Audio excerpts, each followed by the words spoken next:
we are going to get into some Martial Power Monday lunch stream. And so give me a second here to check my signal to make sure I'm coming through clearly, and then we'll spend an hour-ish playing with monsters. Sounds like the signal's coming through clear. If you follow me on Twitter, I've just posted that I am live on Twitter, and I'm going to hit reply and do the link. There we go. So great. If you follow me on Twitter, I'm live now. You can follow me on Twitter at Phil Kearney. I'm going to hit my Discord channels here real quick just to let folks know I'm up and running. But while I do that, I'll just explain real quick. Hey, my name is Phil Kearney. I build 5e supplements that publish on the DMsGuild. There's a slew of books that I have linked in the description down below. Click on any of the books, and you can read them cover to cover if you decide that they're cool, or if you find yourself going back to visit them again for any reason. That's probably a good indication that they're worth purchasing. So check them out. There's about 120 some odd illustrations between all the books they have listed there. Once this book is finished, we'll be sending off to edits, and then when we get it back, we'll put it into a layout program here on stream. We'll build out the pages, all the dressing, charts, tables, and stuff, and then whatever spaces are left over on the page, we'll fill in with illustrations. So we'll do all that process here live, and at the very end of that process, we'll have a finished PDF that we'll then publish on the DMsGuild, which of course you'll be able to read cover to cover and see what we've been building for the past 46 weeks. So. Whew, man, nice. So I've got a number of other streams in the mornings. I'm either streaming Eberron cartography, or I'm streaming art assets. Hold on. Did it next manager moderator support your channel and even more? Hey, neat. I have a moderator now. Like, subscribe, follow the channel, yada yada. Let's see where we're at in the process.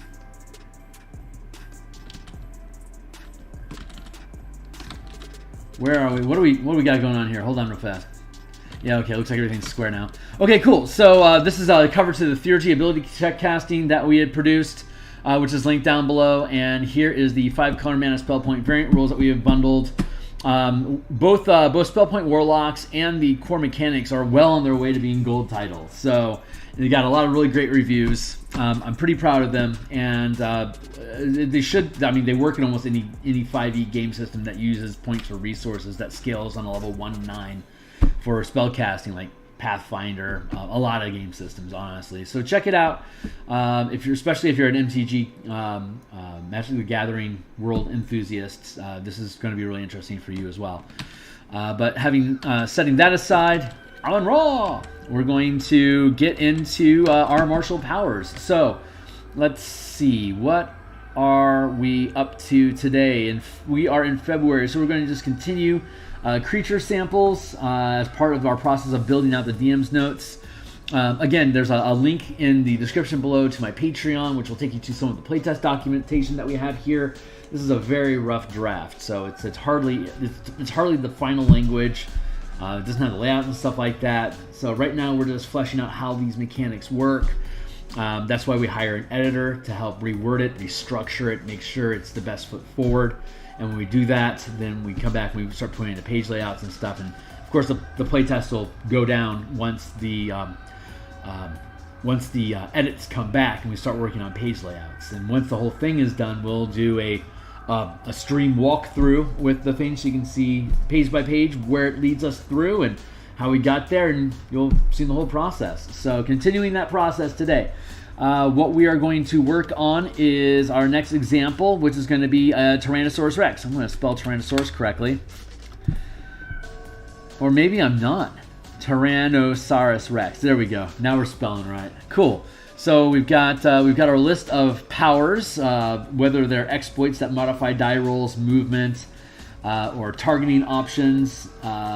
We've got maneuvers, which are either action or bonus action, pseudo spell-like effects that you can use on yourself or others that you can see and target. Of course, we have all the Blood Hunter stuff that we've broken down so you can use mana instead of cutting yourself to gain power. Reactions, obviously they're self-explanatory. They're on trigger equals do. And strikes, which are like Paladin Smite spells, or mixed together with Divine Smite. You don't have to prep them. So if you hit something, you deal the damage, and it causes the effect. And then we have sustained powers, which are concentration themed, basically auras that you enchant yourself with. Typically yourself. I don't think we really have anything here that affects other people so much. But it's always things that modify yourself. And so these are just auras that you can stack on up, like at 5th rank, at level 17, you've got 5 ranks of power. And so you could stack up 5 separate 1st rank sustained powers, or like a 2nd and a 3rd rank. If you check the Elemental Key book and the Core Mechanics books that we have down in the Color Mana Spell Point Variant Rules, you'll see us using stack concentration like that frequently in the game, and how we compensate for the extra power, or the extra firepower that you get as a result of that, the penalties that you get to your concentration check, and the complications that it can cause for a character that wants to wield that much raw magic at the same time. So we got a huge array of stuff that we can choose from. So what we're going to do is look at ye old T-Rex on the DMsGuild, or on D&D Beyond. Don't need to be a subscriber to make use of the tools, as long as you have them. So let's see, it's a CR8 critter.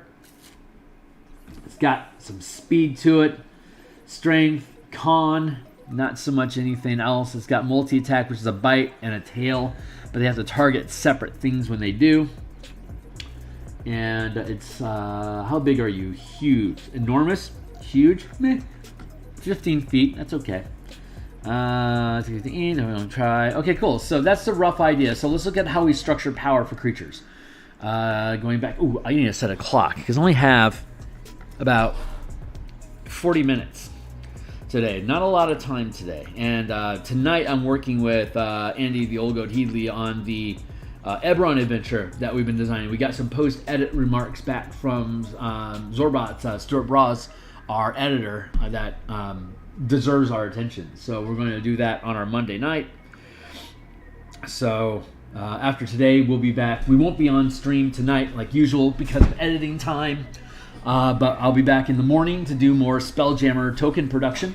So you should catch me there. And if this is all stuff that's interesting to you, or if you aspire to be a game designer yourself, then like, subscribe, keep track of what we got going on, because we do this every day but Sunday. So looking forward to diving into this with you guys. So here we're looking at the other structures. We see that 1st rank has 2 powers, 2nd rank has 3 powers, 4th rank here, 3rd rank here has 4 powers, and of course rank equals rank. So we can pick from the 5 disciplines. 2 powers up to 1st rank. So we're picky. We're being picky about what kind of like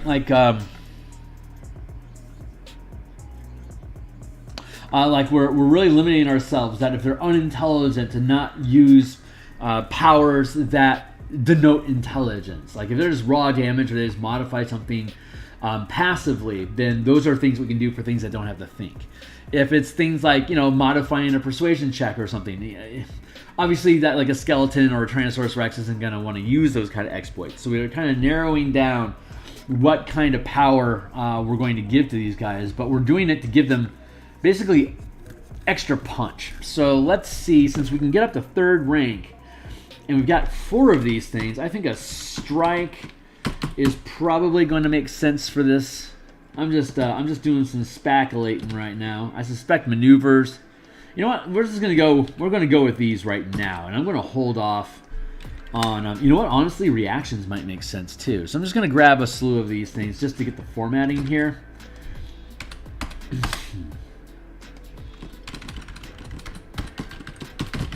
I'm going to hold off on sustained powers, like auras, things that you have to maintain focus on, until we get to the more intelligent stuff down here. I could have given it to an ogre, but ogres 8 are dumb. but also they're really low level, so it didn't feel. They're very basic monsters, low intelligence, so it didn't seem going with sustained powers would make sense for them. But it feels like a hedge wizard or something, like a CR2 like apprentice, for instance, then absolutely they would have access to sustained powers and stuff like that. Except that they're non-martial characters, so they wouldn't. But like a mercenary, like a CR3 mercenary, could definitely have access to sustained powers because he would have the smarts, the combat smarts, to want to make use of that sort of stuff. So would learn it if possible. Anywhoots, let's go into. We're going to actually let's leave this here and pluck the list and put the list up here. So great. Now we know we're limiting ourselves to strikes or less. Let's see if any of these strikes make sense. We have 4 of them. So 1, 2, 3, 4. We might go with 1 each. Let's see if there's any. See, bursting strike doesn't make sense. Delusional strike doesn't make sense. Damage increases by 1 power die per mana burned. All creatures within 10 feet of the creature hit other than you also take damage as a result of the power dice and can make a dexterity saving throw for half damage. Bursting strike kind of makes sense. Let's see. Oh, wait. That tail slap should totally use a tripping strike. Damn straight.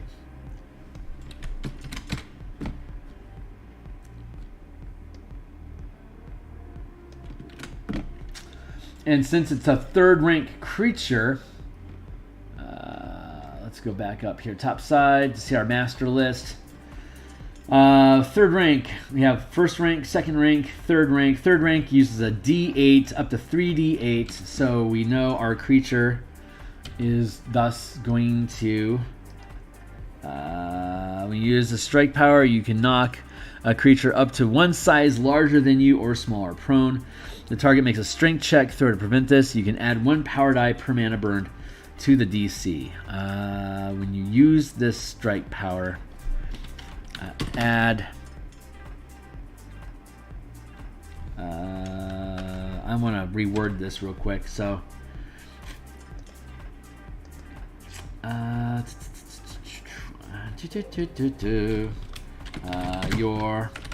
get rid of your weapon can deal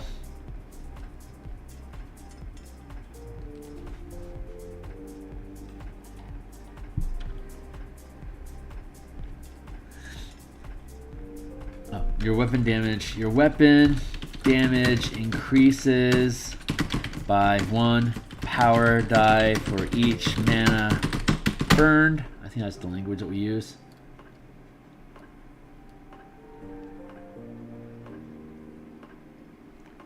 And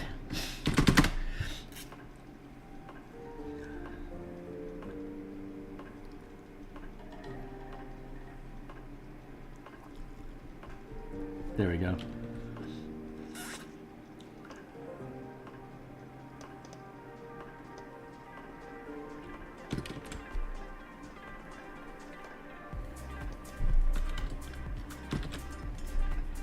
Weapon damage increases by 1 power die per mana burned, and you can trip.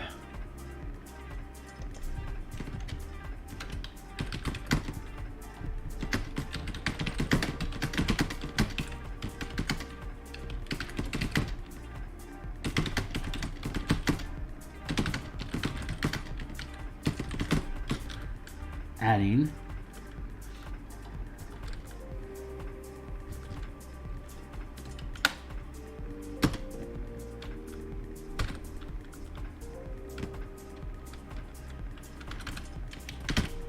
then you with the weapon, adding the highest power die result to your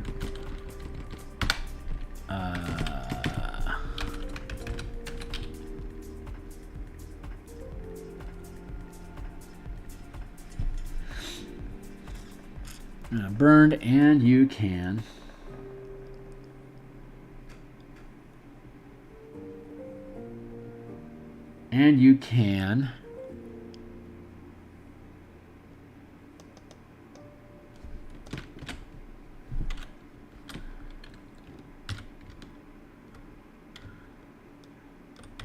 And you can knock a creature up to one size larger than you or smaller prone. The target makes a strength saving throw. To prevent this, you add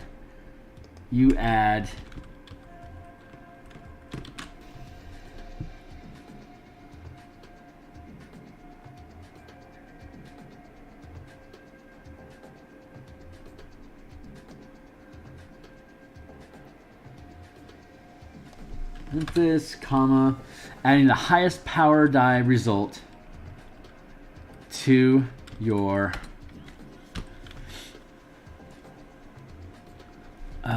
to the DC.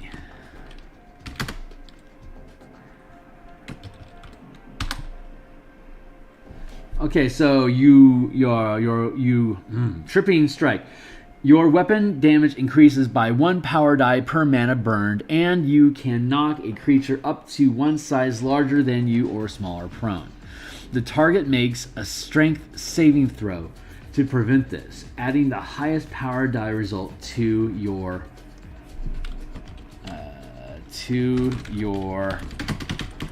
channeling DC. There we go.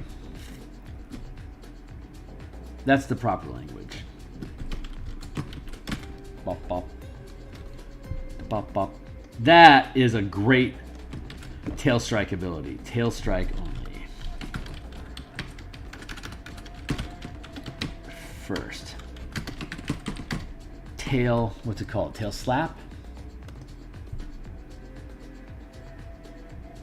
Tail attack.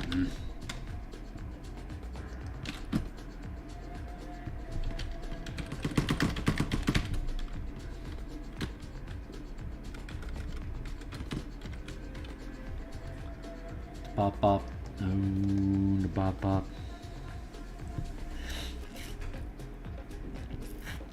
Your weapon damage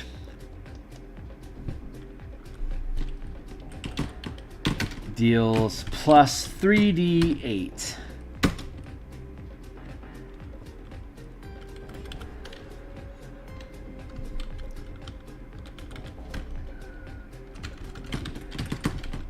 Add plus 3d8 weapon damage.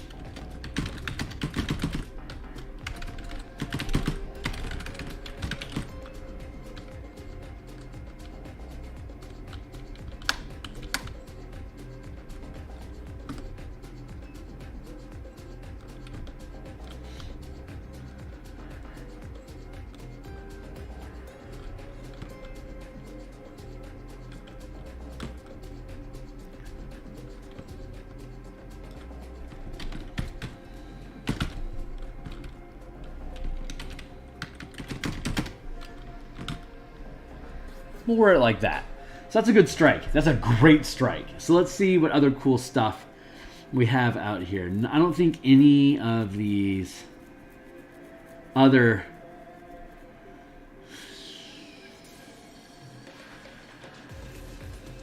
bop bop mode bop bop.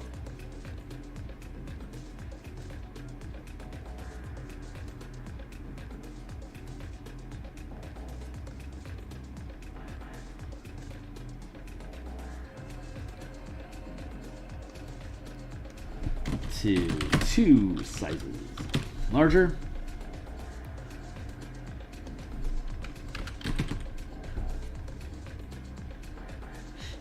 That might all be, well, we'll just leave that be for now. Let's see if there's any cool top. We can cap at third, so teleporting is neat, but I don't think it's very T-Rexy.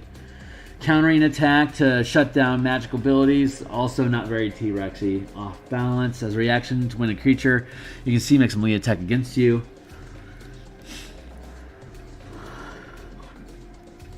Nah, off balance. No, those are all smart things to do, things that T-Rexes wouldn't think about. I need to change the name of Meticulous Effort. If anyone has a good idea, I'll take it. Moving target as a reaction to when a creature you can see moves while within reach of your melee attack. You can make an opportunity attack even if the target is using the disengage action, rolling 1 power die per mana, adding the highest result to the attack roll. That's an exploit. Oh, that's a reaction. I kind of like that. That's very much in key with that whole T-Rex can't see you unless you're moving sort of thing. That's actually like really leans into that. So I think that's a freaking brilliant thing to add. So let's do that. Neat. The moving target is what? Ooh, that's a second rank.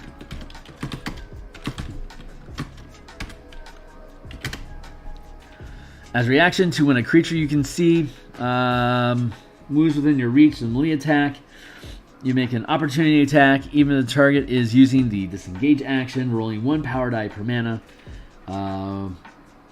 rolling 3d8, adding the highest result to the attack roll.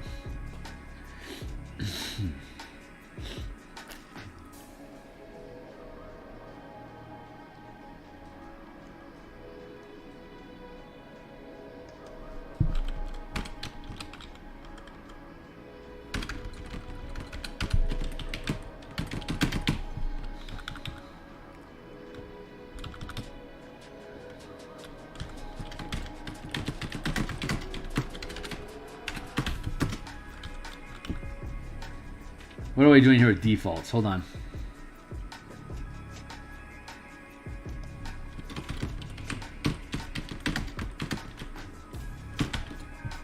Okay, so what are these defaults? So if you're rolling, like you have an average amount of damage that you're going to deal in parentheses with stat blocks, right? So let's go look at our stat block here. If you're going to do a bite, hit is 33 damage, but here's the die roll that you can roll if you don't want to just take the default, right? That's the default. So the default we have here, if I'm going to roll 2d6 and take the best result, then normally it's going to just average a 3 because it's 2d6, divided by 2. It might be like 3.5 or 4 maybe.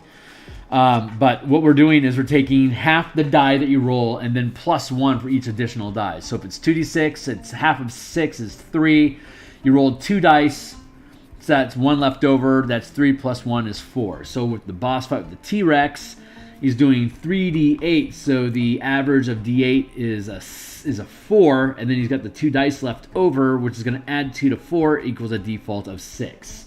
If we're looking like later down the road when we get to doing the Ancient Red Dragon, who's doing a 5d12, 6 is the average of 12, plus the 4 leftover dice is going to be on average a 10. So like the default would be 10.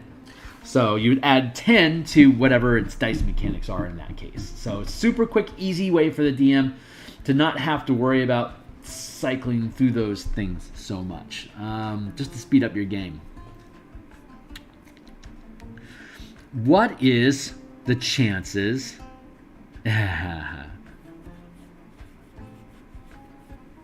So CR2 default is 4. Second rank default is 4. Third rank default is 6. We just verified that fifth rank is default is 10. There's some math going on here, ain't there? That would imply, yeah, that would be. If it's a first rank, you're only rolling a single D4. At the first rank, rolling D6. No, we're going to leave it D4. So that's going to be, yeah, that would average a 2. Oh my God. First rank is 2. Second rank is 4. Third rank is 6. Fourth rank will obviously be 8. And because it's 10 divided by 2 is 5. Plus the 3 leftover die is 8. God, this system is so good. I know. Oh my God, I love this math. I love this math. It's so solid. God, I am so going to build my own RPG one day and just use all this crap we've been building and fold it all in together into just a master system. Wow, I love this shit. So good. Okay, so moving target, that makes total sense. As a reaction to when a creature you can see moves while within reach of your melee attack, you can make an opportunity attack within reach of your melee attack. You can make an opportunity attack even if the target is using the disengage action. Rolling 3d8 plus the highest result, default 6, to the attack roll, which you could use with Tripping Strike. Again, which would be Adding 6 to the channeling to the strength saving throw.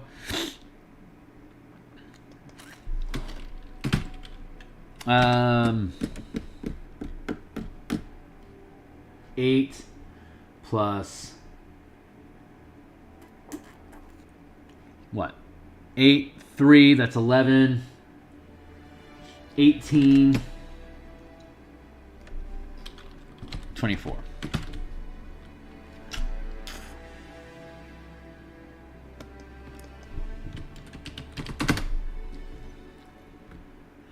Default 24.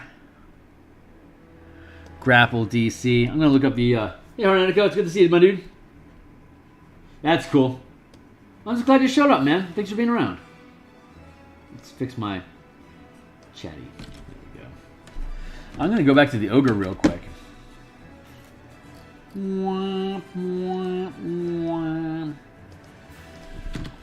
OGRE.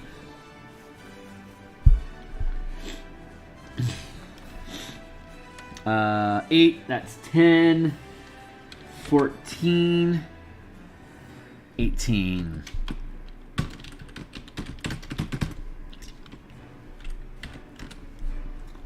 Any other DCs? DCs? Looking for DCs? No more DCs? Okay, cool. That is a pretty fierce DC to swap people with. Rogues, look out, man. Like, you could be knocking your rogue down a lot with that. That's fantastic. We got 2 more. So we got the tripping strike with the tail. We got the moving target reaction to, if it sees something moving, it can attack even if it has disengage, because everyone knows T-Rex is movement-based vision, so that makes sense. Let's see what else we have in here that might be fun to pluck. So we got a strike, we got a reaction. We could potentially have a maneuver and an exploit, but we could like stack up like 2 or 3 strikes if we want, or multiple reactions. But I want to go through each discipline to see if there's a specific one standing out that just seems most fun. And since it's a since it's a CR8, that's 3rd rank or lower. TK bubble, no. Flicker doubles. Ooh, make 2 weapon attacks with advantage. Jeez, Matt Crow. That is fierce. I'm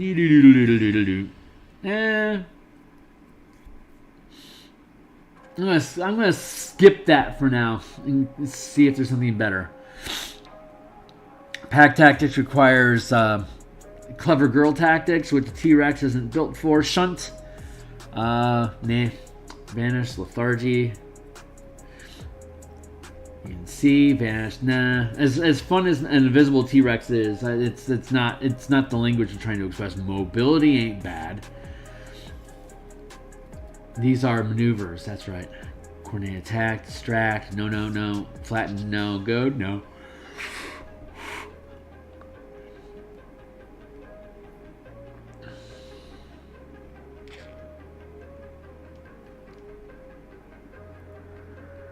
I could go with restraining hold and like grappling, like a grappling strike. That's a good possibility. If I can't find a good exploit, we'll go with restraining hold and grappling bite, because those like for its bite. That makes a lot of sense. It does make a lot of sense. So let's see if there's a cool exploit that is much cooler for a T-Rex. Opportunity attack. You can attack the same creature twice. I love that. That's such a horribly mean ability. Oh god, especially if you're stacking strikes on top of it, it just becomes vicious. And keep in mind, these creatures can pretty much use these things at will. Let's see, do we have rules about frequency of use? Creatures can use a number of mana per round equals their rank. This is different from character power dice. A number of mana per turn. Do I want to do per turn or per round, or do you even want to have limits like that?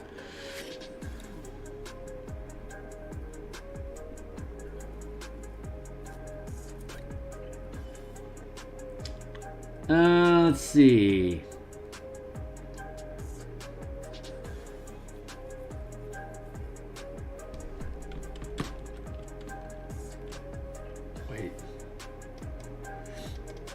Wait for it. We're learning lessons here.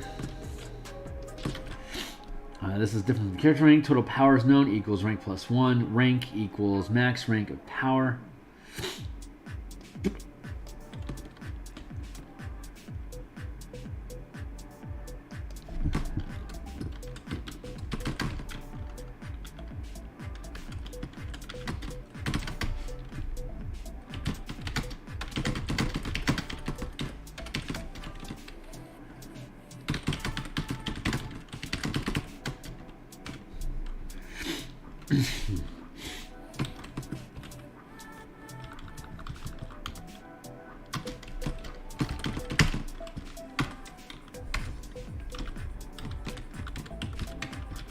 Two, 3, 4, 5, 6. There we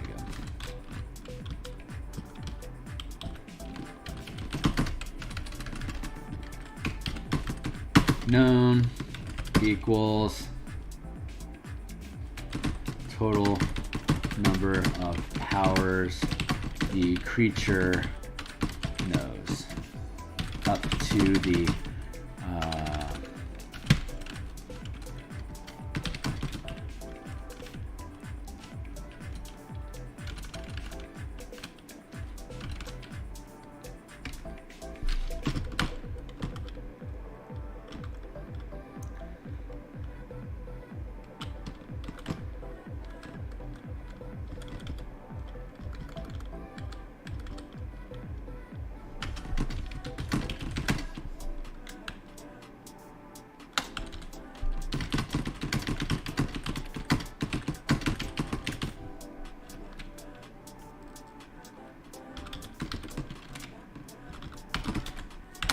there. Rank die known. And some power dice. Let's see.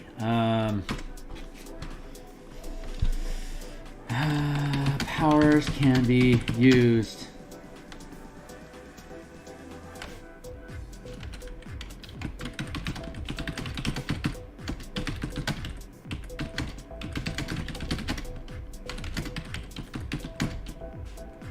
unless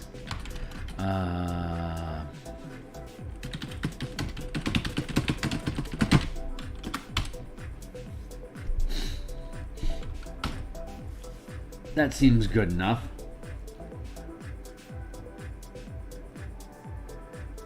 Bonus action, bonus action.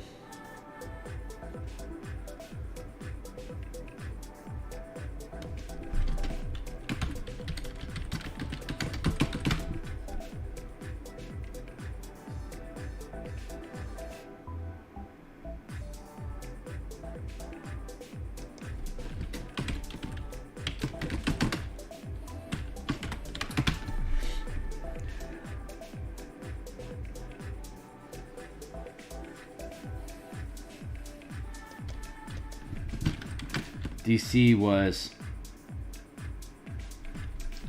What's the DC? Hold on. That's right, default.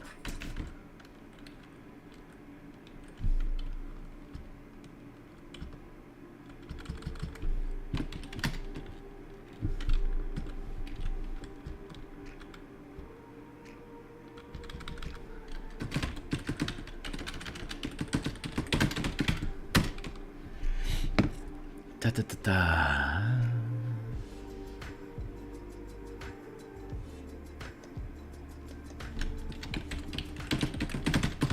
Default 4, default 4.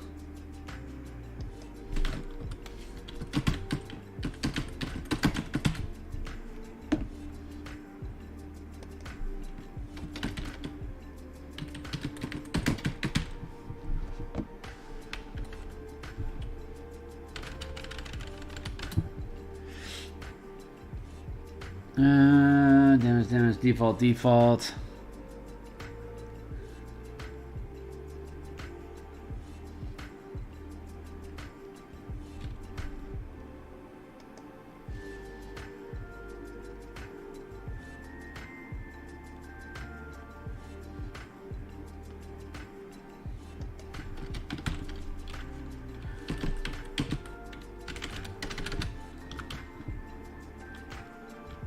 Opportunity attack, add 3d6 weapon damage, default 6.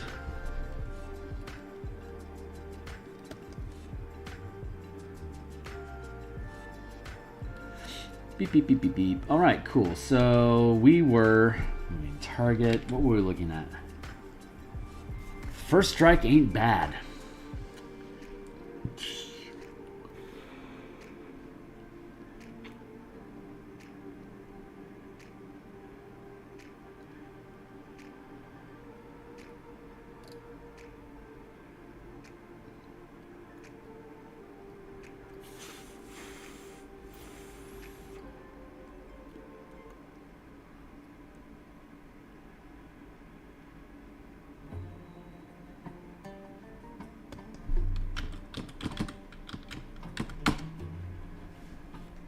Instead of rolling initiative, if an enemy is within range of your weapon attack, make an attack roll. Okay, they're not super fast.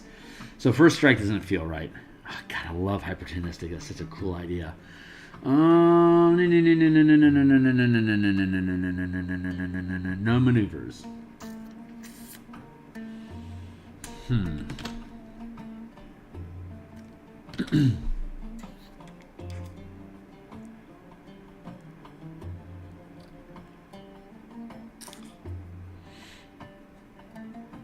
Flatten, goad, mobility, rally, restraining hold. God.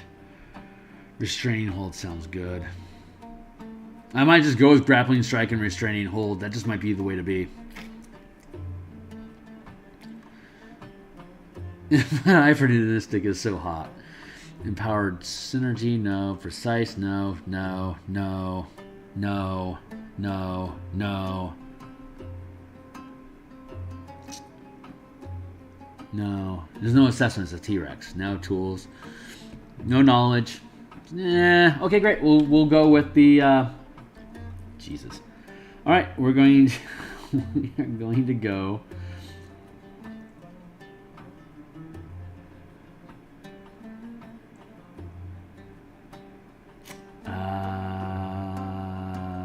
where is it? That's right, it's a maneuver. And the maneuver is, thank you, restraining hold. So that is what we're going to go with. Copy, and that is a maneuver. Super cool.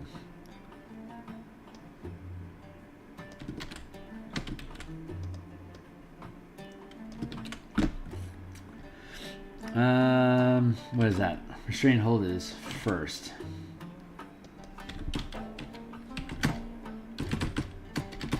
By only. You can deal 3d8.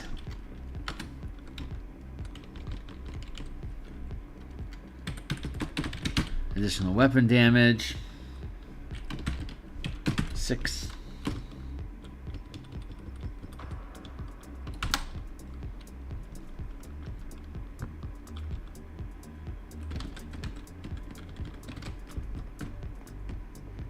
Show me.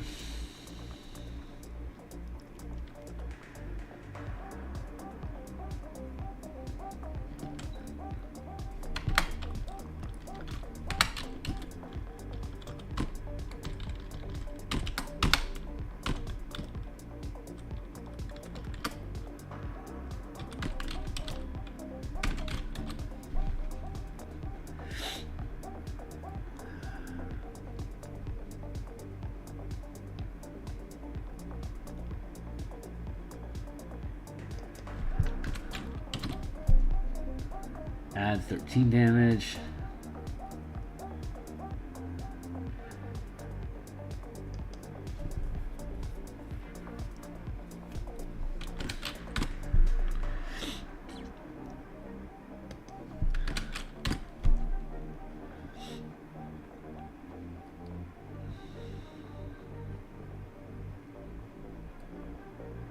Okay.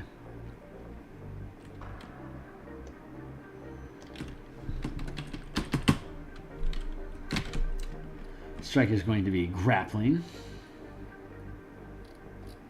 Grappling strike. Dime. Danku.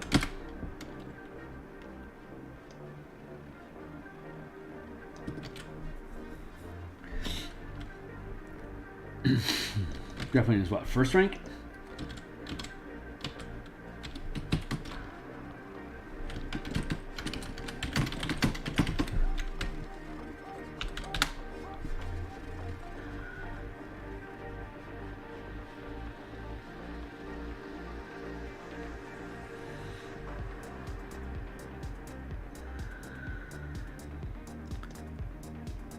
By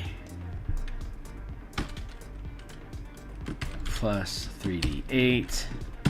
This is going to be 12, 13. And you can grapple a creature up to 2 sizes larger than you, adding the highest power die result. Default 6 to your grappling ability check. The grapple ends when you choose to or attack another creature with the grappling weapon, or you are incapacitated. And then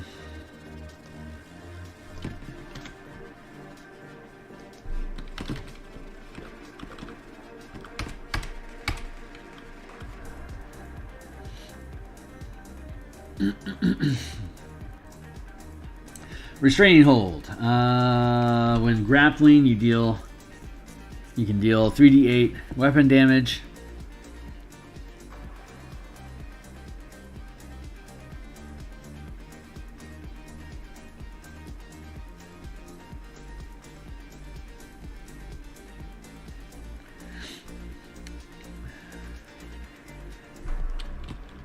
Let's go with as a bonus action while grappling. There, that's the right way.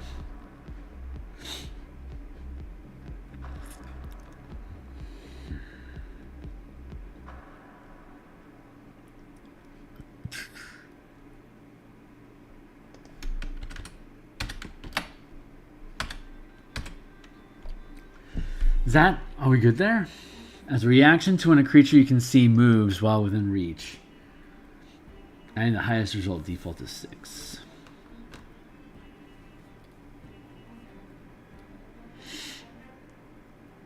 Tripping strike.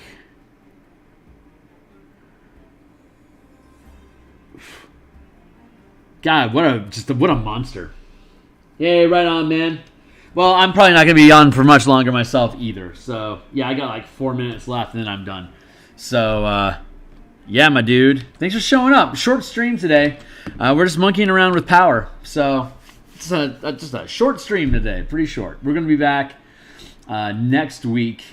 Yeah, we built the T-Rex. So, short and sweet. There you go, guys. Next week when we come back, we're going to build with Beholder. If you all are interested in tagging along...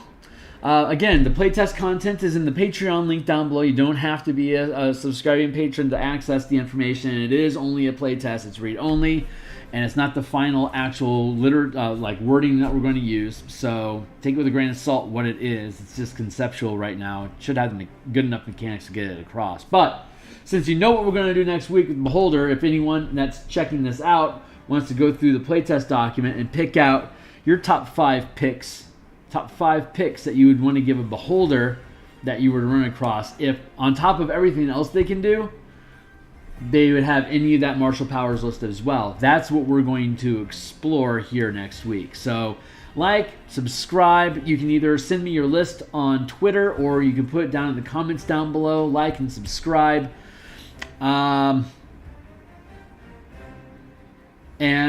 Or, you know, if you know where I'm at on Discord, catch me there. But, yeah, put your comments down below, man. It'd be awesome. Hey, KSDM, dude. I know, right? I just saw that. That was fantastic. Dude, did you see my comment about Beholders? Because I freaking love Beholder mages. Or just variant Beholders in general so much. Yeah, when, I can afford to geek out for a few minutes with you, my dude. So, if we're looking at our stack of powers... let's go fetch. Let's look at like a maneuver would be things that like you could swap out an Ice Stalk to use a maneuver instead of one of its default spell powers. And since it's for I hadn't seen that yet. I'll have to catch it after the stream, man. But God, I love beholders. They are so freaking cool. Let's see. If we're looking at maneuvers, let's just fancy a little bit here what we may want to do. Damage types, powers. These are sustained powers. So the beholders is an example, probably the first example of a creature that we've been looking at so far that would have a sustained power active on them. And so let's look at, and they are 4th rank because of their CR. So we have their CR up to 1, 2 to 5, 6 to 9, 10 to 13, 14 plus. That's a theme I have in almost all of my variant NPC and creature mechanics. So you'll see that in the Spelljammer Combat and Exploration book that I've been building as well, on how to convert siege weapon crews into different ranks. And the rank of the crew makes a significant difference on how well they can fire, reload, and continue firing siege weapons off of a ship each round under command. So you'll see that common theme there. It'll also crop up again in the Dragonlance conversion that we do for for squads and armies. And you'll see it again in the Guilds and Kingdoms book that we put out next year for like sages and NPCs gaining bonuses in industries that they are devoted to. So this is to answer your question, yeah, this is the Martial Powers project. It's we're on our 46th week of developing this. If you check in the link down below, I've got a stack of books from the DMs Guild. The Color Mana Spell Point variant rules. All these books on the DMs Guild are 100% preview. You can read them cover to cover to see if they jive with you, and if they do, pick up some. It is appreciated. But it's a color mana system inspired by Magic the Gathering, using white, blue, black, red, and green magic energy to cast your spells. Each spell is devoted to different types of color. And if you want to, and you can like learn a spell twice if you want to change what color the spell is devoted to. So you could take white spells and have your black wizard cast them by forcing them by learning it more than once, or they could alternatively learn, like they could add white mana to, like whenever you take a short or a long rest, you decide what color each of your points of mana are devoted to, and then you spend that mana to cast spells. So that works great for spellcasters, but there's a lot of classes that don't have spellcasting built into them. So we developed the Martial Powers project. This is giving a mana system to barbarians, fighters, monks, paladins, rangers, and rogues, as well as providing alternatives for artificers to spend infusions to learn specific powers with each infusion that they could then spend their mana pool on as an item. Like I have this, I have a glaive of tripping, for instance, like of tripping strikes. So if I infuse my glaive with the tripping strike power, I can spend anywhere from 1 to 5 mana, depending on my rank, to deal extra damage and to be more likely to trip somebody with this tripping glaive that I've infused today. Similarly, a warlock can use invocations to learn specific powers. So, like the Hex Blade, for instance, instead of having Eldritch Smite, you could swap out your invocations to learn any of the X amount of smite powers that we have in here already. Answer equals a lot of them. So you can also do things like learn how to automatically deal a certain type of damage. Like if I want to spend one of my known powers, I can always do acid damage at 1st level. By the time I get to 5th level, I can learn one of these things as well. And here's your power progression, which looks really similar to half-casters, right? So, but there's no powers that are above 4th rank. So even though you can get to 5th rank of power at 17th level, you'll have the full gamut of options available to you as early as 13th. So like the top end stuff, like if you're playing Descent into Avernus or something like that, where you won't actually get your high-end shit. Using this system, you get your high-end shit at 13th level. So, and here's the number of powers that you know. And if you're like a paladin or a ranger, you're a hybrid, and if you're a rogue, monk, fighter, or barbarian, you're a martial class. And then of course you got your key and your pack progression here, which is on short rest versus long rest for long rest. And then what we did is we built out a subclass for a barbarian to gain access to martial powers. Same thing, a subclass for the fighter, subclass for the rogue, and then we rebuilt the monk, adding in martial power options, kind of like the way of the 4 elements. Has a stack of disciplines that they can learn. Basically, this gives you a stack of disciplines that you can just select from the powers below. So any monk, regardless of what kind of monk it is, even way of the 4 elements, can stack in these martial powers instead of learning spells from the 4 elemental list. But like a shadow, a way of the shadow could also learn a stack of powers, as could whatever, any of them.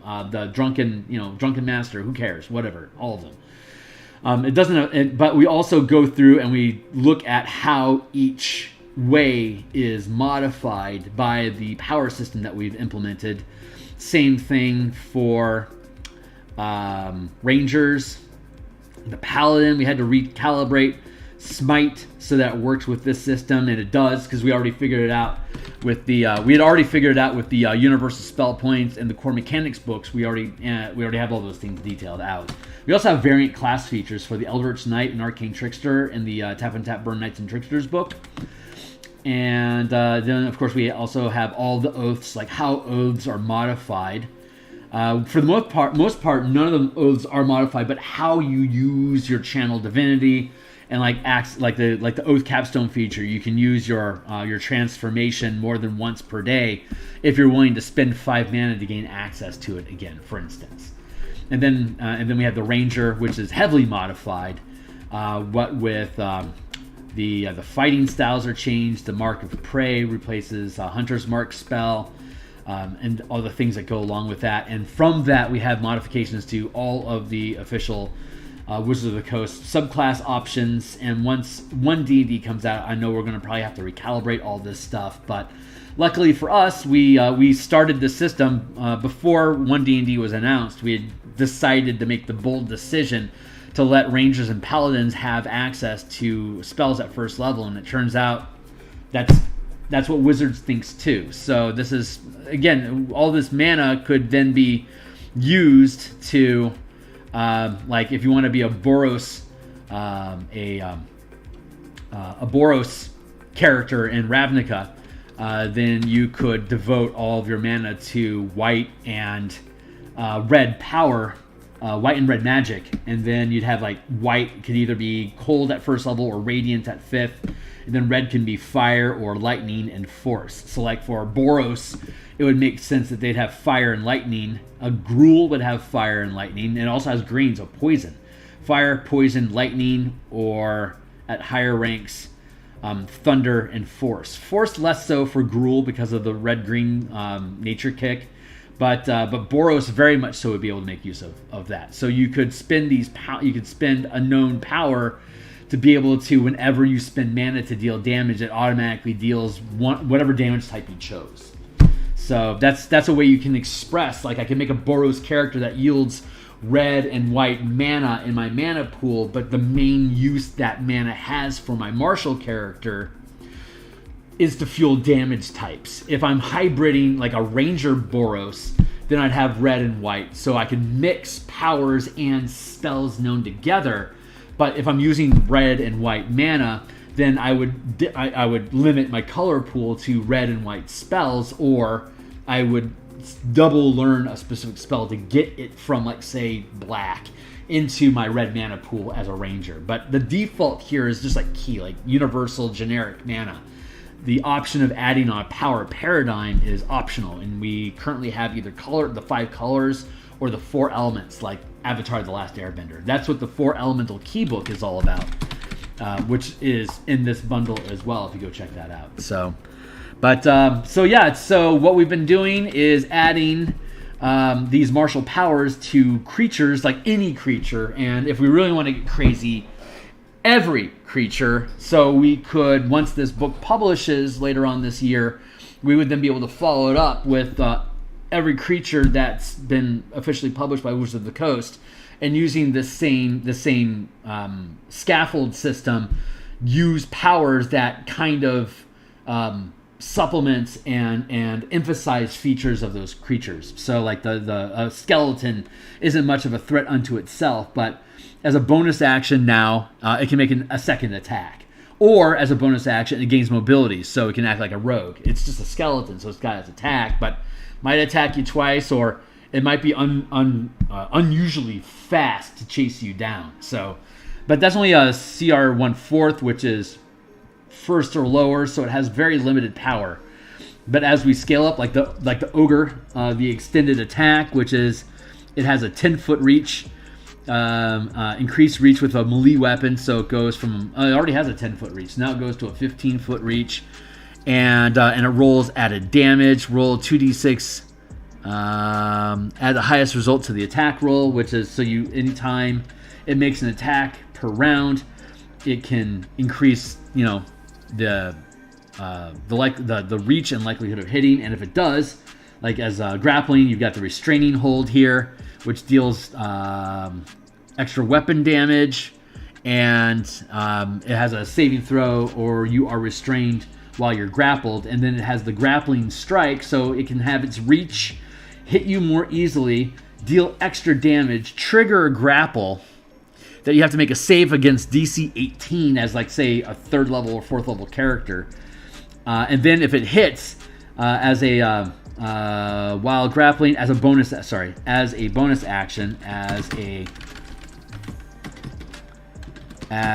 bonus action while grappling, there it is.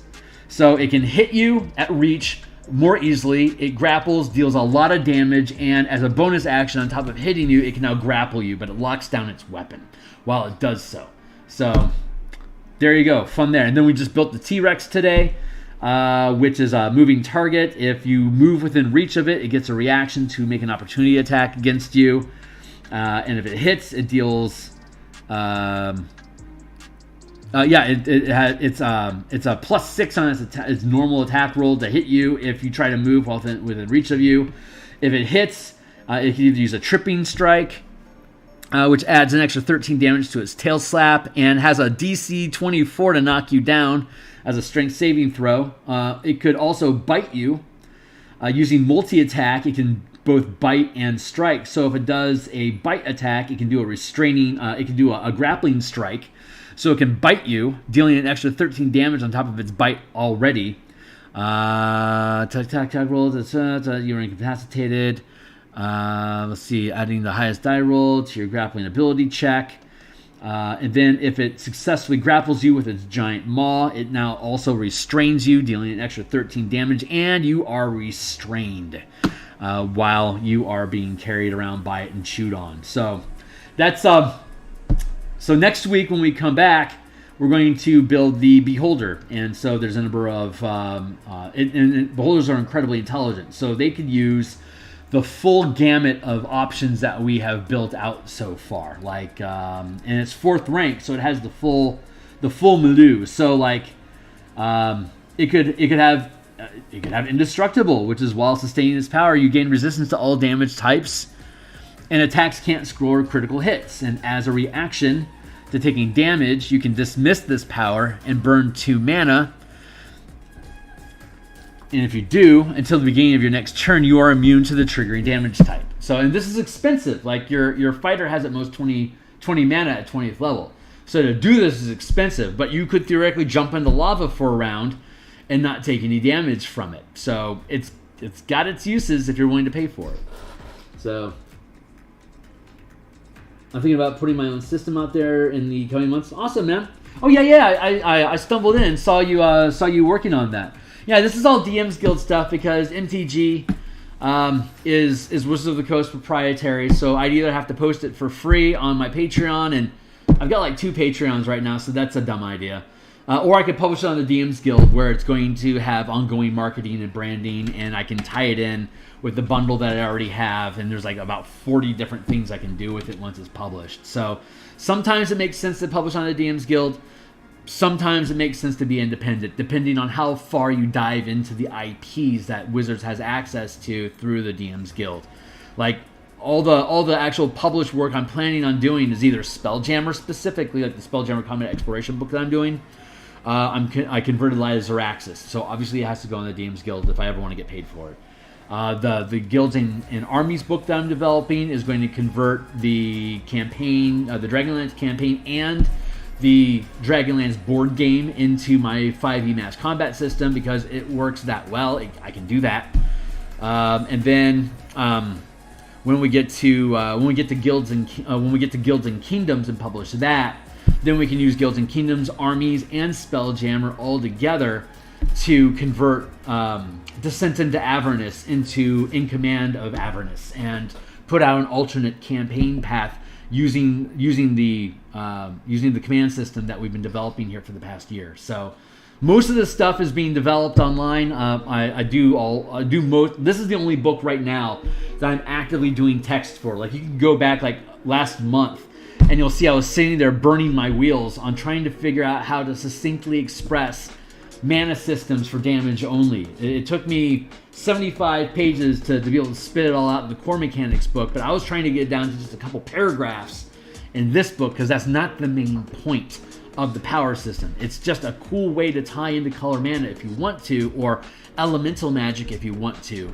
But the main point is the power paradigm, the scaling dice system, the universal mana mechanic system, how it can fold into magic items, invocations, infusions, and how easily NPC and creatures can use it as well as kind of like an omnibus alternate spell system that is kind of a plug and play that you can just staple on anything that you're using, either as a character or as a DM with NPCs to use against characters, which means that we need to have a little bit more content fleshed out about like DM guidance and stuff. So my Monday lunch stream for about an hour to 2 hours is the only time that I work on this project while we're still working on the Spelljammer Combat and Exploration book and the Eberron Crystals of Mabar 8th level adventure that we've been developing as well. So once those books get off of my workbench and go live, that frees up all that design space during the week for me to be able to focus in on this. And I suspect by the time those things get off of my workbench, this will be in edits. So that those should go off my bench. This should come back onto my bench, load into layouts. We'll do layouts here on stream. And when the layouts are done, we'll export each page as PDFs, drop them into Photoshop, and then we'll just paint on the page directly the artwork that's going to be relevant to whatever the text is on the page. And again, once that's published, we export the DMs Guild, and whatever next book is on our workbench, we move that forward, and we just keep cycling through that process. Eventually, I'll be done with all my DMs Guild stuff, and then I'll start doing Kickstarters. And God's willing, by that point, I'll have a large enough following, and people will be taking notice of what we're doing here enough that if I have a Kickstarter project, it'll immediately be successful. And then whoever backed me on the Patreon can be a participant in these conversations about like what kind of artwork are we going to do, what kind of examples do you want to see, what kind of tokens do you want to have me add into us, are there any specific art requests that you have, so we can build all that into it and make it something for people worth backing. So anyway, that's my long-term plan. But okayest, man, I am you know where I'm at on DMs Guilds or on Discord, so you are more than welcome to give me a shout out, and I'm happy to talk shop. But that's my lot for the day. I've got like 4 minutes left. I'm just going to go ahead and cut it here.